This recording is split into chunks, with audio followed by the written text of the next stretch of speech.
पहले ब्लैंक लग जाए, उसके बाद अगली 2-3 डाइयां लगवाओ, ताकि जब तक वो लगेंगी एक एक करके वहां कम से कम 100-200 ब्लैंक तो हो जाए इकट्ठे।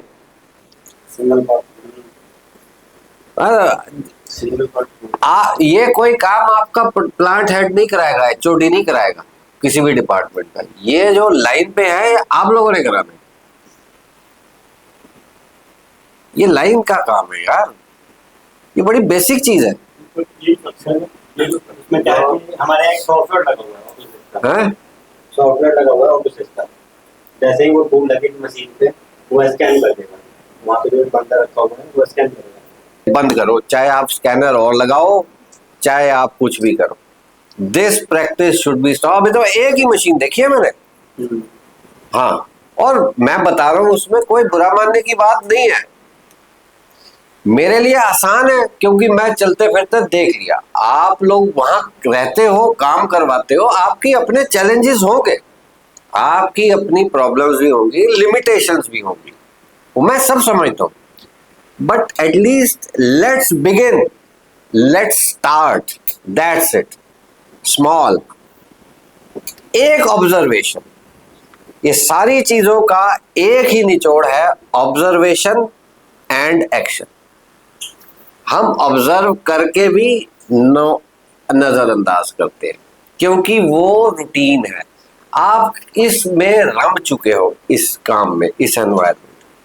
बाहर वाला आएगा वो एकदम से आपका नुक्स निकाल देगा, अंदर वाले के लिए वो एक रूटीन है 30-40%। बट हम लोग अपने रूटीन में इतने बिजी होते हैं कि हमारा ध्यान ही नहीं जाता वहां इंप्रूवमेंट की तरफ। ये इस पर डाल देगा, ये अपने सीनियर पर डाल देगा, वो मीटिंग में होगा, वो वहां देखेंगे यार तू काम कर यार, आज की प्रोडक्शन निकाल। बंदा अपनी जान छुड़ाता है, ये बात याद रखना। यस, और सबसे ज्यादा जान छुड़ाएगा आपका सीनियर मोस्ट आदमी, क्योंकि he is answerable directly to head office, right? वो जो रिपोर्ट आपकी देगा वो मालिक को वही पता लगेगी। मालिक को क्या पता, ये रामलाल श्यामलाल ये गुप्ता जुप्ता है, उसको मालिक को क्या लेना देना है?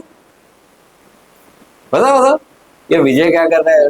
वो यार उसके पास 5,000 आदमी काम करता है, वो उसने तो हर प्लांट का एक हेड रख दिया। डोंट माइंड, मतलब मैं कोई किसी के अगेंस्ट नहीं बोल रहा हूँ, प्लीज चाहे रिकॉर्ड कर लो, I am not telling, I am telling basic एक ह्यूमन नेचर और साइकोलॉजी है।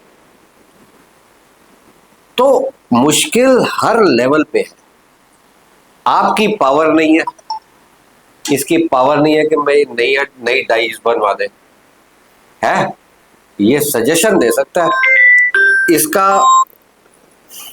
इसका बॉस इसको चुप करा देगा, अब ये जिंदगी में दोबारा बोलेगा ही नहीं। ये फैक्ट है, गलत है सही है? और सुन ही नहीं रहा। तो ये प्रैक्टिकल चीजें मैं बेटा समझता हूं, लेकिन कोशिश करो कहीं ना कहीं एक कॉमन प्लेटफॉर्म पे 2 सजेशन, कल को तुम्हारा दिल साफ हो, तुम्हें पता हो कि मैंने अपनी तरफ से एक्शन लेने को बोला है। हाँ, कल को डाई फिर टूटेगी, कहने वाले बनो, हमने तो आपको पहले भी कहा था, डांट मारेगा खा लेना, but your conscious should be clear. So that's how, जब आप सब कलेक्टिवली मिलके करेंगे तो ये कंपनी का सुधार होगा। हमारा एम सबका यहाँ क्या है? कंपनी को ऊपर उठाना with minimum problems will come, but let's minimize it. So it is a collective effort, okay? दिल खराब नहीं करना, जो होगा देखी जाएगी, बोलते जाओ।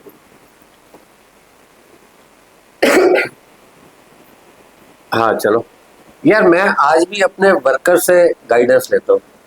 तब कोई MNTR नहीं थी, नॉर्मल मिलिंग थी, तो वो लोग हाथ से बनाते थे, ऐसे ऐसे टूल बनते थे कि पूछो मत, रेती मार मार के, ये करके, मिला के, मैचिंग करके, ब्लू लगा के, अब ये है कि प्लेट्स ग्राइंड करो, होल मारो, हीट ट्रीटमेंट में भेजो, वायर कट में भेजो। यहाँ एक आपका वो क्या है,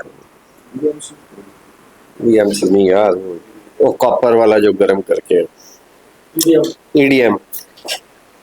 आज उनका ये फंडा, तब इसी पार्ट के 6 ऑपरेशन थे, आज ये 2 ऑपरेशन में बंद। लेकिन उस बंदे का दिमाग और तजुर्बा तो वही चल रहा है। मैं उससे पूछता हूं, यू गेटिंग माई पॉइंट? सो हम तो शर्म नहीं करते, लेकिन वो है कि अब एनवायरनमेंट चेंज हो गया, माहौल चेंज हो गया। बड़े बड़े, तब वो हमारा साथी था, हम पहले टीम 20-25 लोगों की थी, हम उनके साथ बैठते थे। आज वहां पे 350-400 बंदे काम करते हैं, आज 8-10 मैनेजर हैं। अब माहौल चेंज हो गया थोड़ा सा, लेकिन फिर भी हम तो अभी भी उनसे गाइडेंस लेते हैं। मैं तो अभी भी उनसे पूछता हूँ, कहीं फंसता हूँ तो देख। तो आपका जो तजुर्बा है, आपका जो अगर दिमाग लगाया है, वो कभी वेस्ट नहीं जाता। जो हमने इनपुट डाली है उस हिसाब से हमें आउटपुट क्या मिली। आपका एक पार्ट है 6 मशीन से निकलता है या 5 मशीन से निकलता है, उसमें हमारी लेबर कॉस्ट कैसे आएगी? पर मंथ उसकी सैलरी, मशीन आवर्स आपके कितने लगे, और आपका फाइनल आउटपुट क्या निकला। 5 ऑपरेशन से एक फाइनल प्रोडक्ट निकला, ये बना, इसकी क्या कॉस्ट है, इनटू नंबर ऑफ पीसेस। ये मान लो आपका फाइनल जो ऑपरेशन है, लास्ट ऑपरेशन है, फाइनल 2000 पीस निकले 8 घंटे में, तो 2000 पीस में 5 ऑपरेशन में labour cost, raw material cost, machine cost में क्या आ जाएगा, उसकी जो बिजली पानी लगा है, हवा लगी है, जो भी लगा है, लुब्रिकेंट लगे हैं, मोबिल ऑयल लगा है, जो भी है, ये सारा का टोटल कर दिया हमने वैल्यू में। और टोटल आपकी आउटपुट कितनी वैल्यू की है। एक पीस मान लीजिए आपका 100 रुपए का है, 2000 पीस निकले तो कितने हो गए, 2 लाख रुपए। 100 रुपए ना मानो, 10 रुपए मान के चलो, इजी, 20,000 का माल, तो 20,000 तो हो गए output divided by input. Input cost आपकी अगर मान लो है 12,000 14,000, तो 20 डिवाइडेड बाय 14 इंटू 100। प्रोडक्टिविटी हमेशा परसेंट में होती है, इतने परसेंट। अब माल निकला है 20,000 का, इनपुट कॉस्ट है 22,000 की, आपको घाटा लॉस है। So that's how you calculate. ये तो हो गई टोटल प्रोडक्टिविटी। उसके बाद एक होती है पार्शियल प्रोडक्टिविटी। आप बताओ,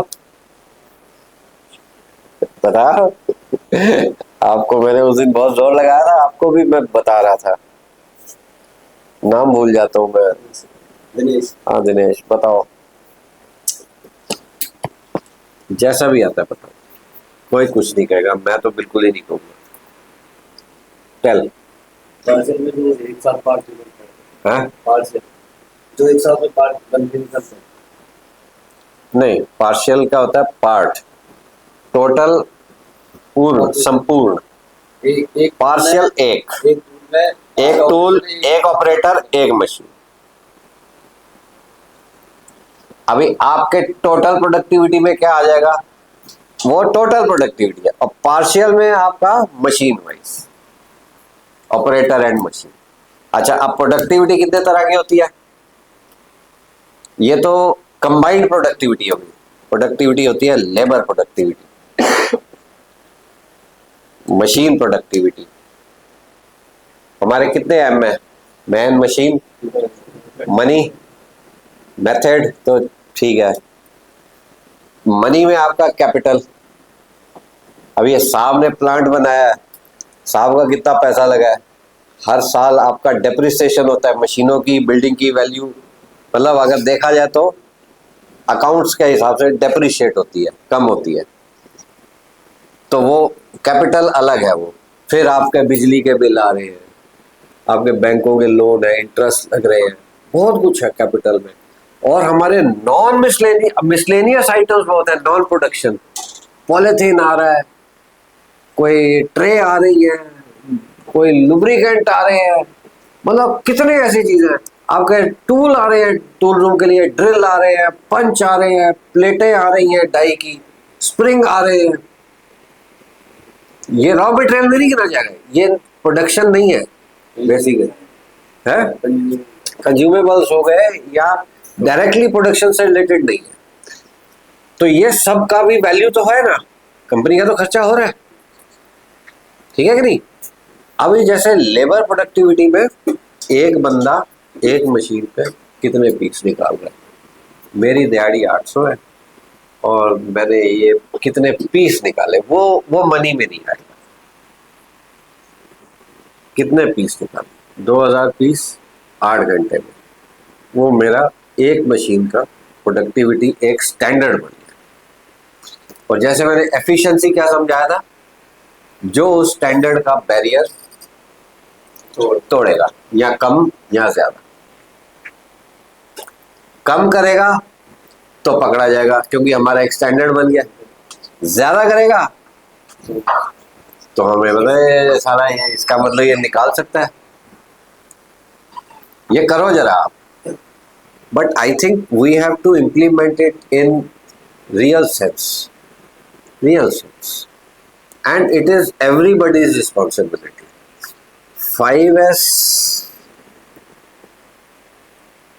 5S का तो थोड़ा सा अपने आप हो जाएगा जो होना है। वेल्ड शॉप तो मैं अभी ऊपर से आया हूँ तो काफ़ी बेटर लग रही है, बट फ्रेश शॉप वगैरह अभी काफ़ी चीज़ें हैं, मेरे ख्याल सुना है कि अभी प्लान में है इसको रेनोवेशन वगैरह। अभी मैंने स्टोर वगैरह ही देखे, बट आप अपनी तरफ से हर आदमी कोशिश करो, जहाँ जहाँ जो आपको कमी लगती है 5S की, आलतू फालतू कोई मटेरियल इधर ना पड़ा हो,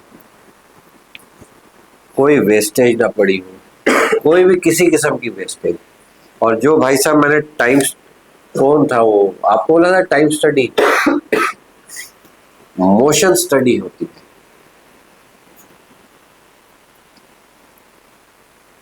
एक होती है वर्क स्टडी, वर्क स्टडी में आपका time study plus motion study आता है, और जो टाइम स्टडी आपकी मोशन से आती है, मूवमेंट ऑफ मटेरियल, आपका माल कहाँ से आ रहा है, कितना टाइम ले रहा है, और आपके ऑपरेटर की मूवमेंट है। अभी ये वेस्टेज मैंने जैसे बता दिया, अभी मैंने क्या बताया, उसकी वो इधर बनाएगी, वहां से उठाने जाएगी, फिर आएगी, फिर उठाने जाएगी। This is motion study. It may take just 30-40 seconds, but look at the fatigue. हम क्यों, अच्छा, और फिर मोशन स्टडी के लिए ही आज आप कहीं भी जाओ, आपको मशीन पे टेबल दोनों मिलेंगे, यहां से आपके इनपुट है, सहूलियत काम करने में, ताकि आपकी बॉडी थके ना, एफिशिएंसी ना हो, लाइटिंग अच्छी हो, वेंटिलेशन अच्छी हो, ये सारी चीजें आपकी प्रोडक्टिविटी एफिशिएंसी को इफेक्ट करती है।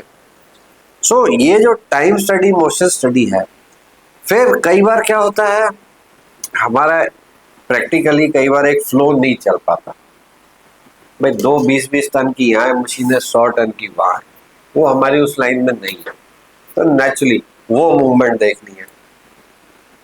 This is what is called lean management.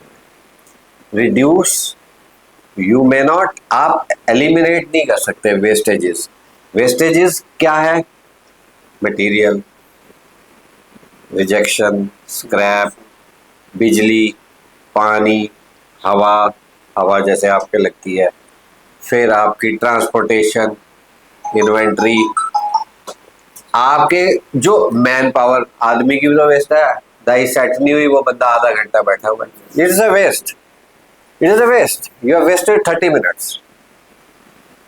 30 minutes means अगर वो एक घंटे में 200 पीस निकाल रहा था, तो you have wasted production of 100 pieces.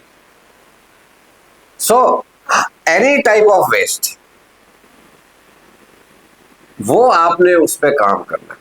आपकी गुणवत्ता, आपकी क्वालिटी, आपकी एफिशिएंसी बढ़े, वेस्टेजेस आपकी अगर एलिमिनेट नहीं होती तो कम से कम मिनिमम तो करो। कंपनी यही बचा रही है, जापानी यही बोल रहे हैं, कोई मेजर चेंज इससे कुछ नहीं होगा, कोई एकदम से यार जादू की छड़ी नहीं फेर फेर देगा कोई। ये छोटे छोटे छोटे काइजन क्या है, छोटे छोटे small small small improvement done continuously continuously add to big result. तो आपको ये ध्यान रखना है, कहीं देखो आप just forget your position, just forget he is from maintenance, but I am telling you ये बंदा मेंटेनेंस का है, लेकिन इसको नॉलेज पूरी है क्योंकि ये ऑब्जर्व कर रहे हैं गुप्ता जी, सारी उम्र निकल गई। लेकिन क्या होता है कि ठीक है यार मैं मेंटेनेंस का हूँ, मैं बोल सकता हूँ कि अगर आग लगी है तो तब तो बोलेगा ये बंदा, पर अगर छोटा मोटा हो तो नेचुरली ना ये प्रोडक्शन को बोल दे तो कोई सुनेगा नहीं, तो अगला कहता है यार मैं अपने काम से काम रखता हूँ। ये फैक्ट है, फैक्ट है। लेकिन पता आपको भी होगा, चाहे आपका डिपार्टमेंट नाम का मेंटेनेंस है, पता सब है, सारी उम्र ऑब्जर्व किया इस बंदे ने।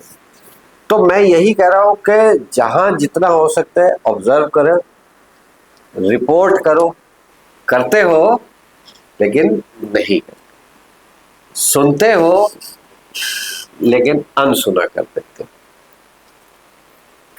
आप ऑब्जर्व करो, immediate reporting to the concern person, बोल दो, वो कुछ आगे से जवाब दे, वो करे ना करे, धमकाए, सीनियर है तो अपनी ड्यूटी कर। और जो आपके हाथ में है, जो आपके डिपार्टमेंट का है, Ashok Kumar, immediate action. Production वाला तो इमीडिएट एक्शन लेगा ही, जब डाई टूट गई तो उसकी तो बेचारे की नींद हराम हो गई। वर्कर तो गया, मैं क्या करूं, पंच टूट गया, डाई टूट गई, पीस गलत लग गया, नींद तो इस बंदे की हराम हो गई ना। लेकिन कुछ ऐसे एक्शन होते हैं जिससे हमें टेंशन नहीं होती, नींद हराम नहीं होती, लेकिन हम ऑब्जर्व करते हैं कि यार ये बेटर हो सकता है, ये ठीक नहीं हो रहा। जो आपके हाथ में है, जो आपके दायरे में है, उसको करो। क्यों? मैंने एक बात और कही थी, because that will become your habit, वो आपकी एक आदत बन गई। कहीं भी जाओगे जीवन में, कुछ भी करोगे, वो चीज साथ नहीं। गलत है, सही है? हीरे की कदर कम होती है, हीरा अमीर का। यार ये 20 के नोट कितने सड़े हुए हैं आज की डेट में, लेकिन क्या उसकी वैल्यू कम होती है? वो 20 का 20 का ही रहेगा। 10 और 20 के कितने कैसे नोट आ गए, सड़े गले से हो गए, कागज ऐसा है, लेकिन क्या उसके कोई 19 रुपए देगा? 20 का 20 ही रहेगा। वो अपनी वैल्यू आपकी भी रहेगी, और वही वैल्यू एडिशन आप इस कंपनी को भी दो। Right? You are a smart fellow. कोई उसको सीरियसली नहीं लेता, या डांट का डर होता है, या पॉलिटिक्स होती है, बहुत कुछ होता है। लेकिन आप अपनी तरफ से कोशिश करिए, you should always focus on defect prevention. CAPA मालूम है, करेक्टिव एक्शन, प्रिवेंटिव एक्शन, उसके लिए एनालिसिस होता है टोटल 250। आप कितनी फ्रीक्वेंसी है चेक करने की? 2 पार्ट। 2 पार्ट। तो बाकी टाइम क्या करते हो? चेक करने में कितना टाइम लगता है? 2 पार्ट 5 मिनट। चार पार्ट 32 लगते हैं, एक पार्ट ऐसे बोल रहा, फिर 32 पार्ट भी वेल्ड होते हैं ना? हाँ हाँ हाँ। तो फिर क्या चेक करते हो? वेल्डिंग चेक करते हैं, चाइल्ड पार्ट देखते हैं। पूरा 1 घंटा में आप बिजी रहते हो? मतलब जब तक 1 घंटे में वो चेक किया, तो फिर दूसरा घंटा आया तो आपने फिर 2 पार्ट उठा लिए। बताओ बताओ, घबराते क्यों हो? मैं कोई इम्तिहान थोड़ी ले रहा हूँ यार। 1 घंटे में 10 मिनट में हो जाता है। अरे 10 मिनट में पार्ट चेक हो जाते हैं, 5 मिनट में। 5 मिनट भी ज्यादा बता दिए। बाकी का टाइम 40 मिनट क्या करते हो? सेंसर लाइन पर रिपोर्ट बनाते हैं। हाँ ठीक है। रिपोर्ट बनती है ना, अब कितने डिफेक्ट आते हैं बेटा महीने में आपके जो रिपोर्ट बनाते हो? या फ्रीक्वेंसी बढ़ाओ या नंबर ऑफ पार्ट्स बढ़ाओ। अब आप कहोगे जी मैं क्या करूं जी, मैंने तो 2 पार्ट उठा लिए 50 पीस में से या 20 पीस में, मेरे सही थे या मेरे खराब थे, मैंने पकड़ लिए, बाकी के 18 पीस तो अब उसमें होगा, तो मैं क्या करूं? सैंपल साइज तो यही है, यही बहाना होता है या यही रीजन होता है, तो उसकी फुल प्रूफिंग लिखो। Why when you are checking it, why there is problem from customer. Operator को आप, ये काम है विजुअल ऑपरेटर का, इंस्पेक्टर का नहीं है, ये इंस्पेक्टर का काम नहीं है। ऑपरेटर जो पीस बना रहा है वही चेक करके आगे डाले। आप समझ गए? कुछ मतलब सिस्टम चेंज करना पड़ेगा। फ्रीक्वेंसी यहां बढ़ा दो, 2 पीस चेक करने हैं, 1 घंटे में 3 बार चेक करो, जस्टिफाई करो ना बेटा। और ऐसे आप भी सीखोगे। आप एक चीज नहीं सोच रहे आज, कोई नहीं सोचता, आप सिर्फ ये सोच के काम कर रहे हो कंपनी का काम है, मेरी तो ड्यूटी पूरी हो रही है, जो मेरे को कायम हो कर नहीं। आपने क्या सीखा, आप में क्या ग्रोथ आई, आपकी क्या अपग्रेडेशन हुई, आपकी नॉलेज, आपकी स्किल में क्या वैल्यू एडिशन हुई, व्हाट हैव यू लर्न्ड। अरे डाई के अंदर धार लगाते हो ना, डाई जब घिस जाती है तो धार का मतलब क्या होता है? ग्राइंडिंग। अपने आप को भी ग्राइंड करो, पॉलिश करो, समझ गए ना? तो ये तरीका, ये कोई बॉस नहीं बताएगा, आप खुद अपने लेवल पे इसको करो। ये पॉइंट जरूर नोट करो, इसमें नोट करो, frequency of inspection to be increased और sample size to be increased. Problem should not come from customer. Okay, ये आप देखो, ये बेटा अपने आप आपने काबू करना है, और कोशिश करो कि ऑपरेटर को ही बोलो, फिर आप चेक करो, ठीक है? और किसी की लाइन पे कोई प्रॉब्लम, डिफेक्ट के बारे में बताते हैं, उनको नहीं पता, इतने साल से काम कर रहे हैं। और डेली के तरह ट्रेनिंग वगैरह, ट्रेनिंग देते हो जी। क्या? ऑपरेटरों को सारे फायदे वगैरह डिटेक्ट होंगे जितने नहीं यार, ये बातें किसी और ट्रेनर को करना है, मुझे मत कर यार। सुबह तुम सुपरवाइजर, प्रोडक्शन सुपरवाइजर हो? हाँ, क्वालिटी में क्या चेक करते हो ये बताओ प्रेस शॉप में? क्वालिटी में सर स्टार्टिंग सुबह एफओ वगैरह सारी। तुम ट्रेनिंग नहीं देते और ना, छोड़ो, तुम्हारा काम नहीं है ट्रेनिंग देना। तुम ये बताओ तुम्हारा क्या रोल है वहाँ पे क्वालिटी में? सभी पार्टों का एफओ वगैरह करना सुबह टाइम। सुबह आपके प्रेस शॉप स्टार्ट होती है, आप घर से आए, डाइयाँ लग गई, लाइन चल गई, उसके बाद अब तुम बताओ 8 बजे ड्यूटी शुरू होती है, 8:30 शुरू होती है। तुम ये बताओ 9 बजे से तुम्हारा क्या काम शुरू होता है? वो छोड़ो, वर्करों को समझाना, ना कोई समझाता है ना कोई समझता है। अब बता क्या काम है क्वालिटी में? सर एफओ वगैरह करना। एफओ वो क्या होता है? First approval.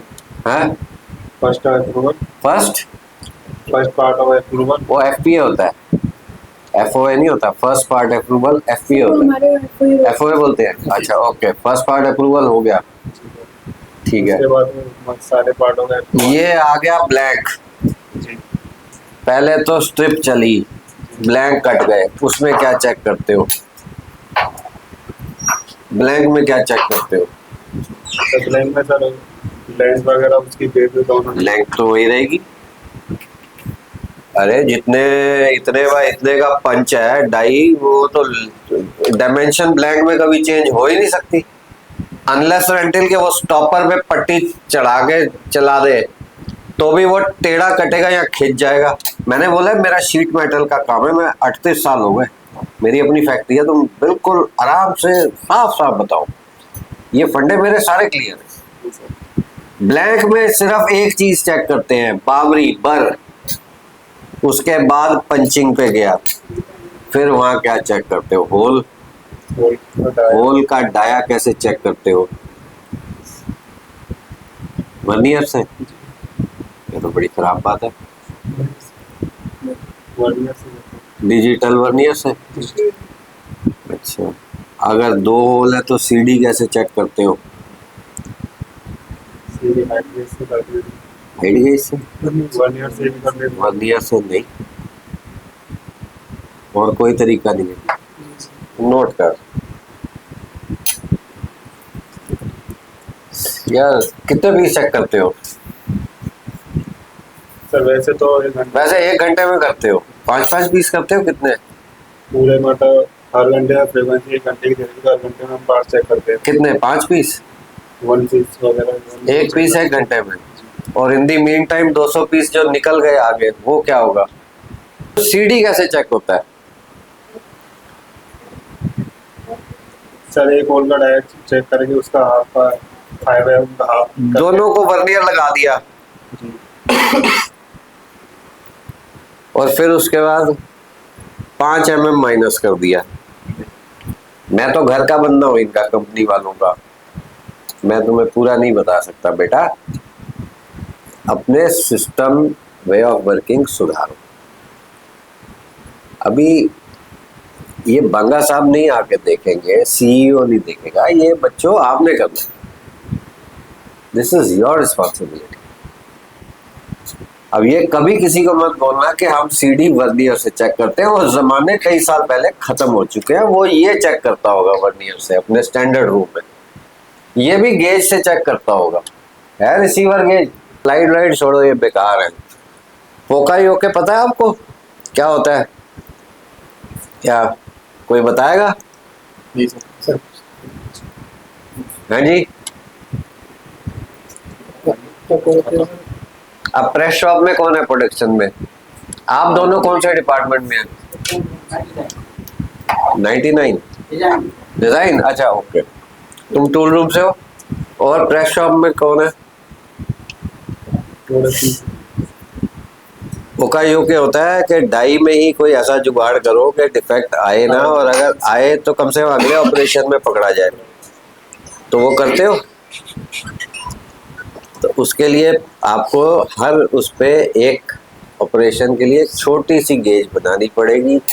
आपको कुछ भी नहीं जाना यार, कच्ची प्लेट ले लो। टूल रूम का बंदा बैठा, कच्ची सी प्लेट लेके, मान लो 2 होल के पिन का सीडी चेक करना है। तुम तो टेक्निकल हो ना, टूल रूम के हो। कोई बात नहीं, दिमाग तो लेके आए हो या घर छोड़ आए हो? बस तो टूल रूम में काम करने आ गए तो आ गए, मैदान में उतर आए। मशीनों की मेंटेनेंस कौन कौन सी सारी, power presses, power press welding, welding की भी। कितना स्टाफ है आपके डिपार्टमेंट में? टोटल सर 20 बिजी रहते होगे हैं? और क्योंकि मैंने गुप्ता जी बताया था कि आपके पास वो जनरेटर वगैरह, कंप्रेसर, सारा कुछ है। और डिजाइन में क्या करते हैं आप?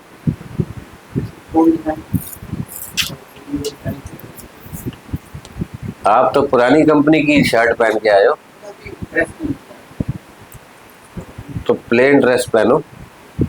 एलमैक की पहन के आए हो आप? अच्छा, अभी नए हो अभी यहाँ। और स्टैंडर्ड रूम में क्या क्या चलता है? कितने बंदे हैं साथ में?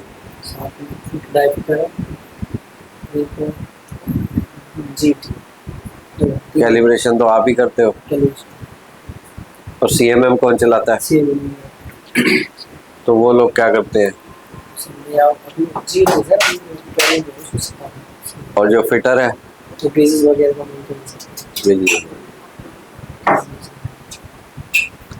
तो मैंने जो आपको अभी समझाया है कि आपको ऑब्जर्वेशन और आपको क्रिटिकल थिंकिंग सोचनी है।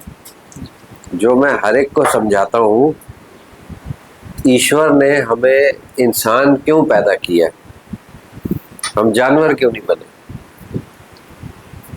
ये मनुष्य का जीवन बहुत बहुत किस्मत वालों को मिलता है। हमारा बहुत अच्छा भाग्य है कि हम कुत्ता बिल्ली जानवर नहीं बने। क्योंकि इंसान जो है, हमारे अंदर ये एक हुनर है, कैपेबिलिटी है कि वी कैन डू एनीथिंग, हम कुछ भी कर सकते हैं। वी कैन बिकम एनीथिंग, हम कुछ भी बन सकते हैं। वी कैन क्रिएट एनीथिंग, हम कुछ भी क्रिएशन कर सकते हैं। फोन बना दिया, गाड़ियां बना दी, हवाई जहाज बना दिए, मशीनें बना दी, प्रोडक्शन चल गई।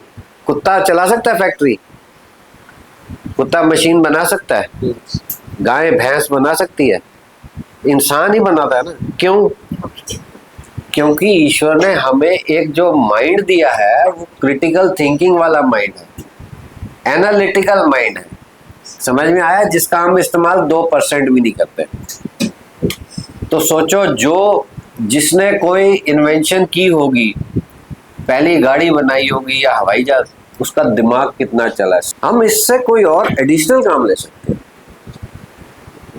अच्छा, काम भी निकलेगा और ये बंदा भी तो सीखेगा, या वहीं रहेगा सारी उम्र वही चेक करता रहेगा वेल्डिंग के टंके। आगे बढ़ना है कि नहीं लाइफ में? बढ़ना है ना। या नौकरी लग गई, शादी हो गई, अच्छा माल मिल गया, वह ठीक है, छोड़। मकान मम्मी पापा का है, अब सेट है। एक जनरल बात कर रहा हूँ, तुम्हारी नहीं। ये भूख होनी चाहिए आगे बढ़ने, और वो तभी होगी जब आप कुछ एक्सेप्शनल, कुछ अलग, कुछ अच्छा करके दें। Okay, you got it?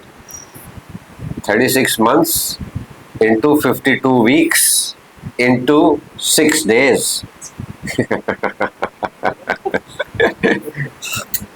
And you seem to be very, very serious in your work.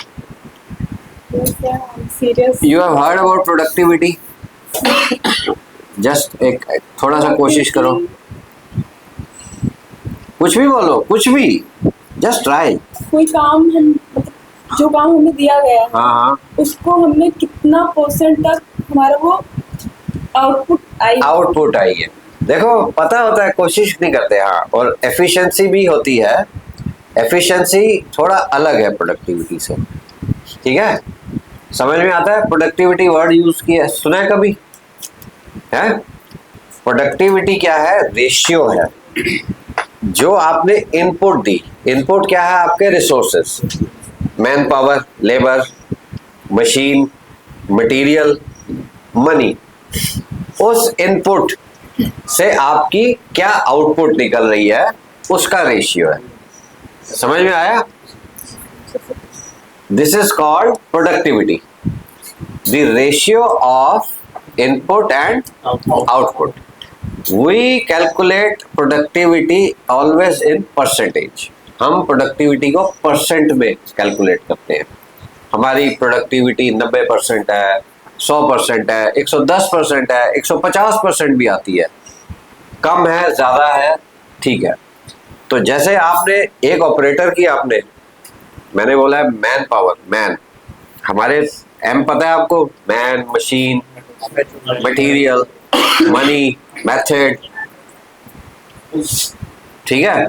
तो मान लीजिए आपने लेबर प्रोडक्टिविटी कैलकुलेट करनी है, लेबर की। तो लेबर का आप क्या करेंगे? प्रोडक्टिविटी 2 तरह की होती है, एक होती है पार्शियल और एक होती है टोटल। पार्शियल मींस जैसे आपने एक मशीन की प्रोडक्टिविटी चेक कर दी है, एक मशीन, इस मशीन को इस ऑपरेटर ने 8 घंटे चलाया, उसकी आउटपुट कितनी है? मान लीजिए उसने 2000 पीस एक शिफ्ट में निकाले 8 घंटे में।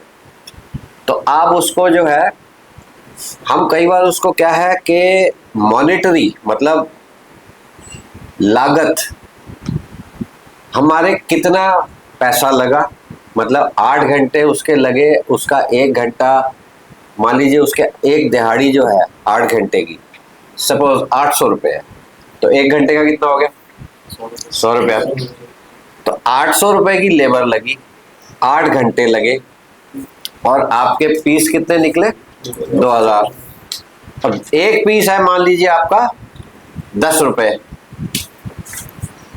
आप उसको 2000 डिवाइडेड बाय 800 इंटू 100, वो परसेंटेज आ गई, तो 300% के करीब पहुंच गई, ठीक है?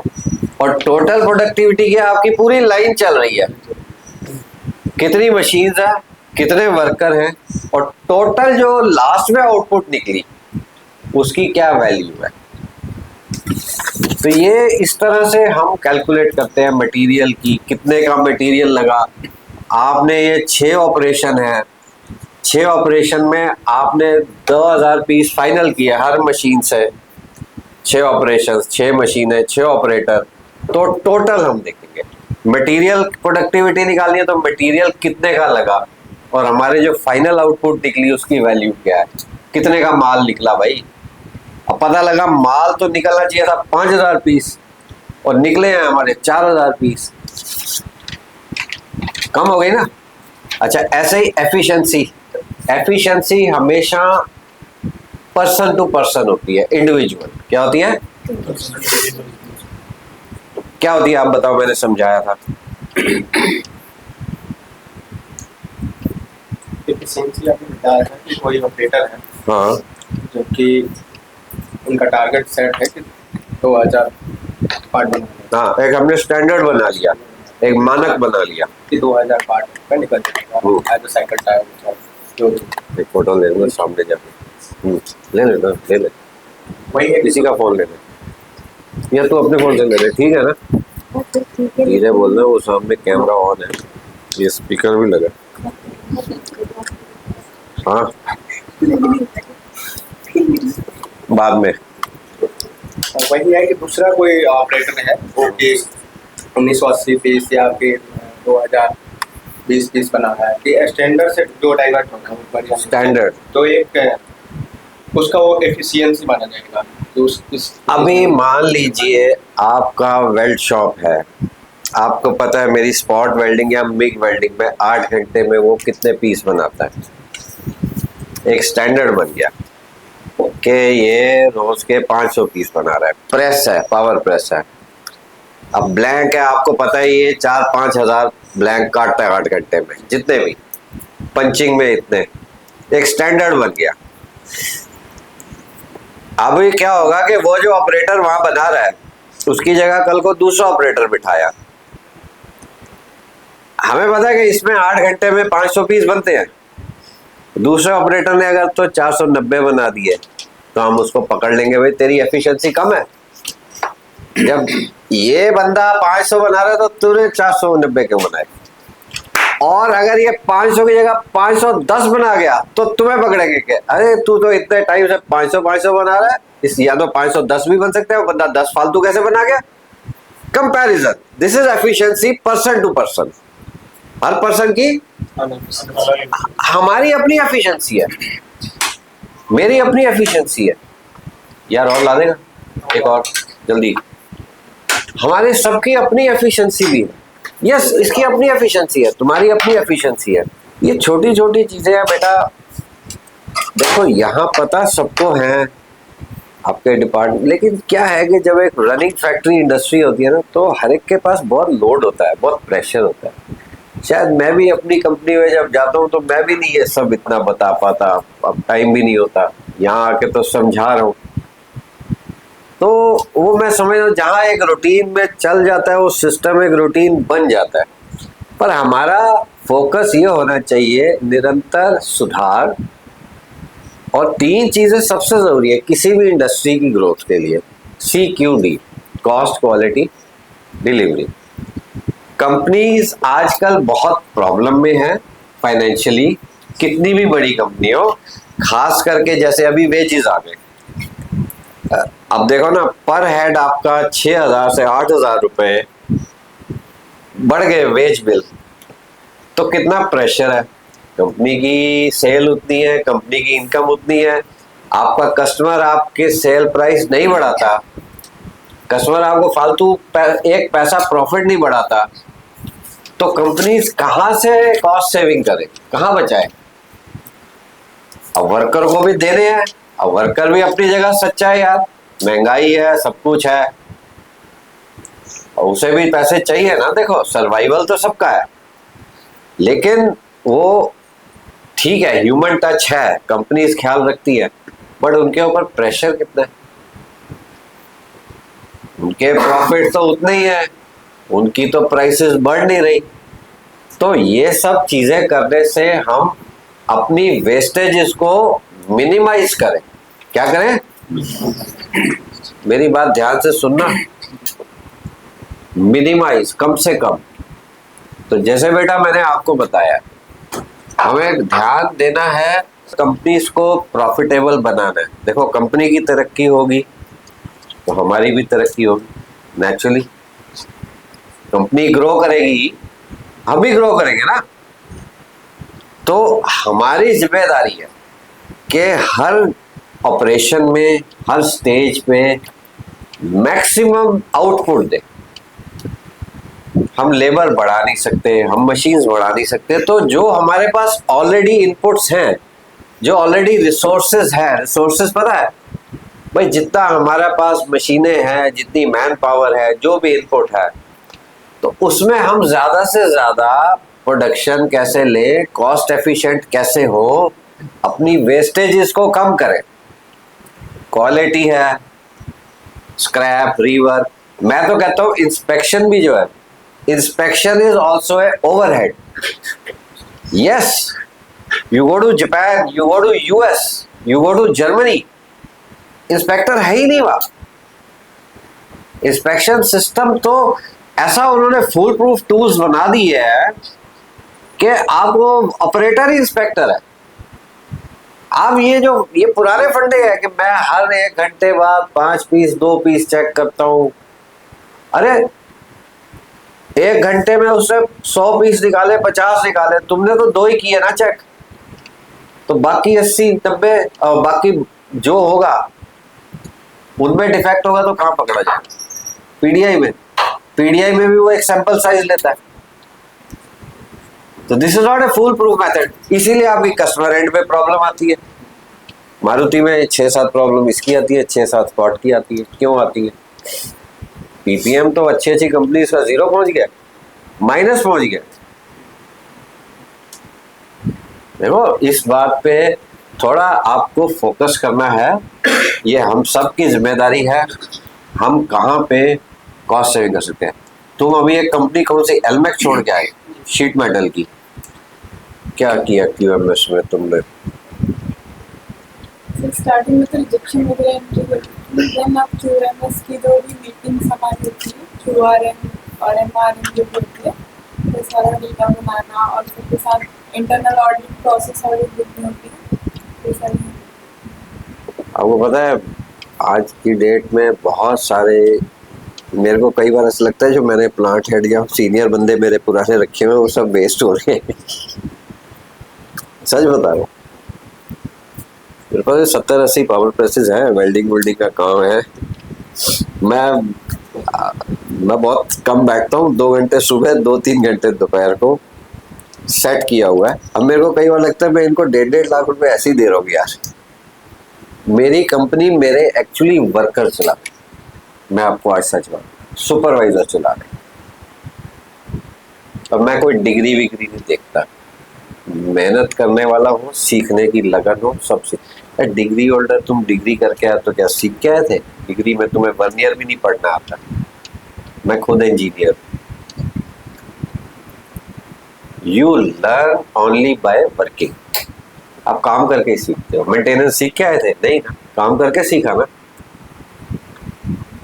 और जिसमें लगन है वो आगे निकल जाता है, जिसमें नहीं तो नहीं। ठीक है, सो चले फिर। और कुछ पूछना है किसी ने या और पढ़ना है? बस अगर कोई डिफेक्ट नहीं करता है, अगर कोई सी डायमेंशन खराब है तो मैं सप्लायर को मेल कर रहा हूँ, फिर उनको बताता हूँ। फिर उनके अगर एंड में सही कर लेते हैं डायमेंशन वगैरह सही तो ठीक है, नहीं तो फिर उनके एंड। तो लॉट का क्या करते हो? छटवाते हो या रिजेक्ट करते हो? सही डिवीजन होता है सर। आपके यहाँ उसके बंदे करते हैं, आपके? उनके बंदा भी करते हैं सही डिवीजन। हाँ, तो ये भी एक एडिशनल एक्सरसाइज है। हाँ हाँ, आपकी हुई, उसकी मैन पावर भी तो वेस्ट हो रही है, बंदे भेज रहे हैं। और हमारे कई बार होता है, मेरा मेन जो कस्टमर है कुबोटा है, स्कॉट्स है और टैफे, वो कई बार होता है 2 बंदे भेज दो, पार्ट एक निकलता है लेकिन वो पूरा सही नहीं। मतलब अगर उन्होंने 100 ट्रैक्टर जब तक लाइन से नहीं उतरेंगे वो बिठाए रखेंगे। वो कह रहे हैं 300 पीस का लॉट है सर, हमने कर दिया 1 घंटे में। वो करना कुछ भी नहीं होता, गेज में डाल डाल के देख, क्योंकि एक पीस लाइन पे पकड़ा गया, वो गेज में, रिसीवर गेज में मेरी जाती है सारी एक्सीलेटर पैडल असेंबली ट्रैक्टर की।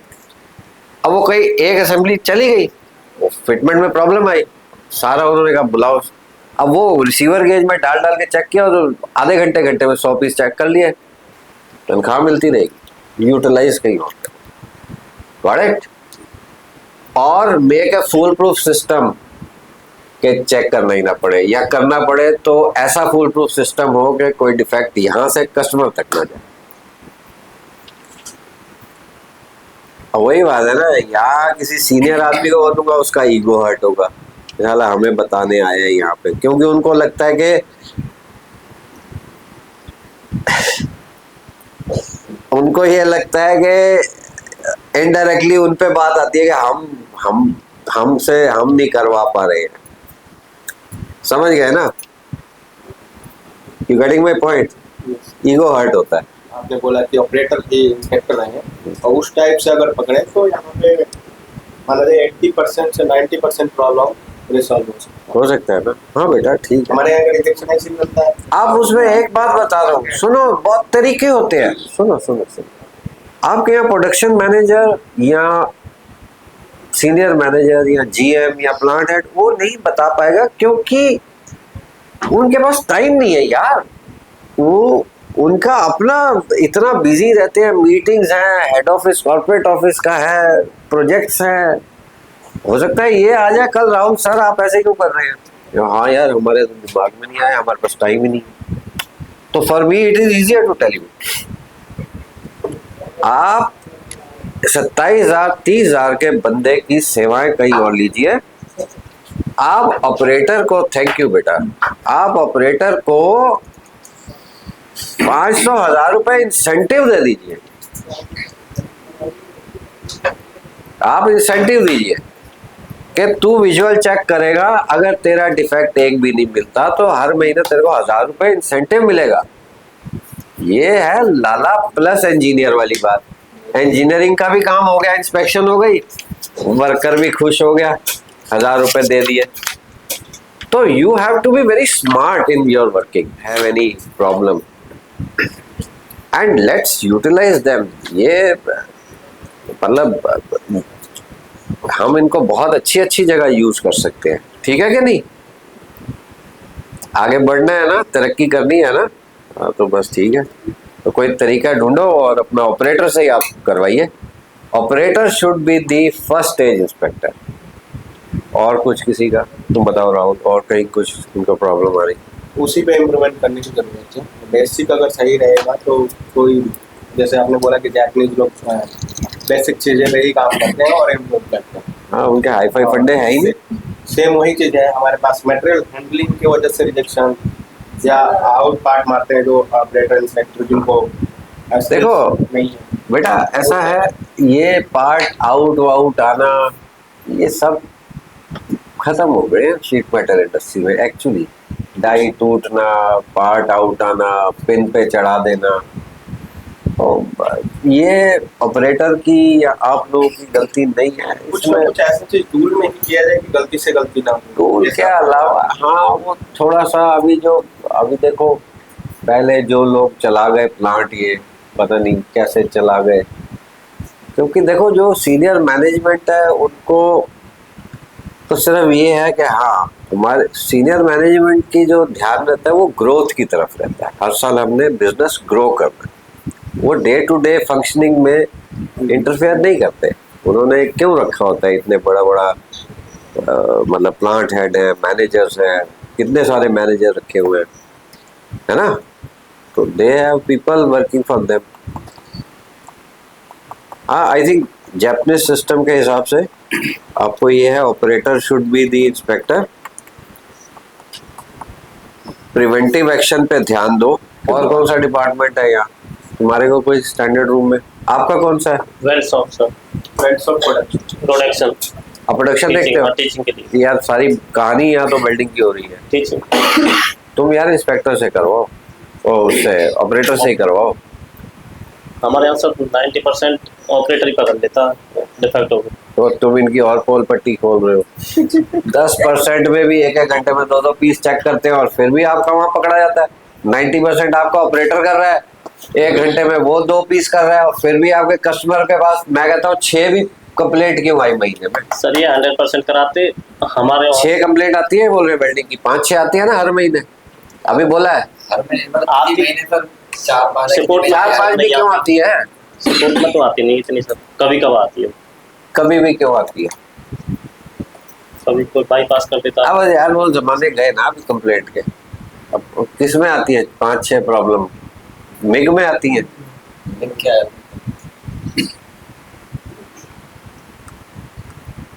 आइए कौन से डिपार्टमेंट में? पीडीआई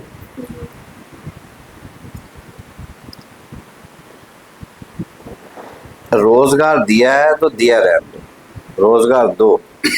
ले लो फोन, रोजगार दो, सुनो, लेकिन उनसे आप काम प्रोडक्टिव करवाओ यार, वैल्यू एडिशन कराओ। आप समझ गए? एक वर्ड याद रखना, वैल्यू एडिशन। आपके काम में क्या वैल्यू एडिशन हो रही है, आपकी लाइफ में क्या वैल्यू एडिशन हो रही है। We are not asking to leave the company और take your job, no, but PDI and all, I think these are all old fundas. ये सब पुराने फंडे हो गए हैं। शीट मेटल में लोगों ने पीडीआई करनी बंद कर दी है। वेल्डिंग का तो मैं मान सकता हूँ, वेल्डिंग में भी सिर्फ विजुअल क्रैक्स वगैरह, वेल्डिंग आउट आती है, वेल्डिंग के छींटे गिरते हैं, हाँ ठीक है, वो विजुअल है, लेकिन वेल्डिंग आउट आने का फंडा तो नहीं होना चाहिए। I don't think.